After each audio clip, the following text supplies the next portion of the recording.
Dow's up 5 points. We're hanging in at 32.81. Let's get to Bob Pisani. Bob. Good morning, guys. Kind of a flattish open here. Some of the leaders recently, like emerging markets, China, a little bit weaker today. Just take a look here. Semiconductors, flattish. Industrials, a little flat.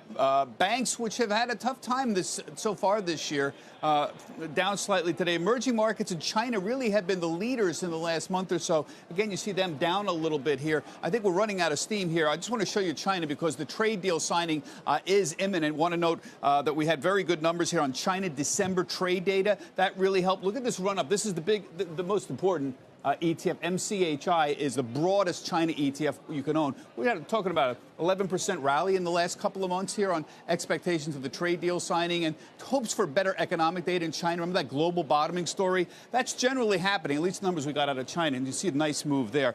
Elsewhere, in terms of the banks, you heard Wolf giving you a rundown of what was going on here. JP Morgan's been kind of flattish so far this year. It's been tough because we're not moving up at all on Treasury yields. Citigroup, that's a new high, I think, $82 for Citi. And, of course, you heard Wells Fargo, a disappointment. The only thing I would add to what Wilf said is I tend to look at things like fees, which people don't pay a lot of attention to. Fees have been very good for a lot of these banks, and they're a significant part of their revenues. That's what you're paying for your ATMs and things like that, up 21%. Fixed income, very volatile. That's good. Equities was good. Net interest income, folks, it's still hard to make money on your interest-bearing accounts. Just bear that in mind. Even if you got somewhat decent loan growth, still tough to make money on those interest-bearing accounts. I want to point out the role of buybacks again here because Citigroup and JP Morgan is in that small group of companies that are very aggressive in their buybacks. JP Morgan bought back about 2% of the value of their stock last quarter. Citigroup about 3.2%. In the last 5 years, look at this. Citigroup has reduced their shares outstanding by 28%, JP Morgan by 16%, and they are continuing to do that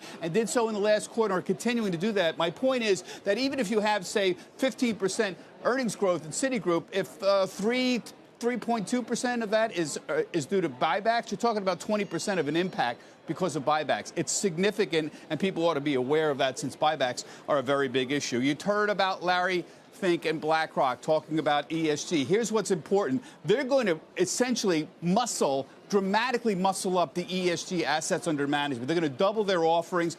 They're talking about sustainable flagship index products. What the heck does that mean? That means they're going to have alternatives to the S&P 500 that's essentially a ESG S&P 500 that's out there. They're going to talk about screening out fossil fuels. They're going to have strategies, new strategies focused on global energy transition. That means clean energy, essentially. They're going to push and muscle this forward. Now, you might say, how important is ESG at this point? It wasn't until about a year and a half ago. To be honest with you, ESG was a little bit of a joke. We have $4 trillion ETF business. Only $15 billion was in ETFs. Look, only 3% of all the assets are in ESG. You might say, that's kind of a joke, right? 3%? You got to be kidding me. It was less than 1% a year and a half ago. So it's growing fast. And my estimate, guys, this number, 15 billion assets under management in ESG, that's going to double in the next year. Remember, David, you mentioned this before. The SEC has had questions about these ESG people. They have sent a note out saying, we want to know more about what's in these ESGs and how you define them because it's a little fuzzy to us. And indeed, they're right.